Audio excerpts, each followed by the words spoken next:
ഒരു ശരാശരി അനുയായിന്റെയും സ്വപ്നം എന്താണെന്നറിയോ?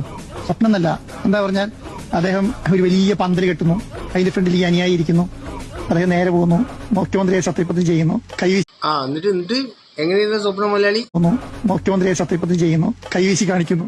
അതുപോലെ തന്നെ ഓരോ അനുയായികൾ അങ്ങനെയാണ്. അപ്പോഴാണ് വീട്ടിൽ അമ്മ എണീക്കണം നീ തോറ്റു, നേരെ വിളിട്ടു, ഇത് സ്വപ്നാണ്.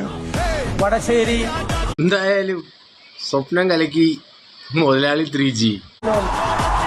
സതീശൻ എന്ന ഞാൻ നിയമം വഴി സ്ഥാപിതമായ ഭാരതത്തിന്റെ ഭരണഘടനയോട് നിർവ്യാജമായ വിശ്വസ്തതയും കൂറും പുലർത്തുമെന്നും ഞാൻ ഭാരതത്തിന്റെ പരമാധികാരവും അഖണ്ഡതയും നിലനിർത്തുമെന്നും ഞാൻ കേരള സംസ്ഥാനത്തെ മുഖ്യമന്ത്രി എന്ന നിലയിലുള്ള എന്റെ കർത്തവ്യങ്ങൾ വിശ്വസ്തയോടും.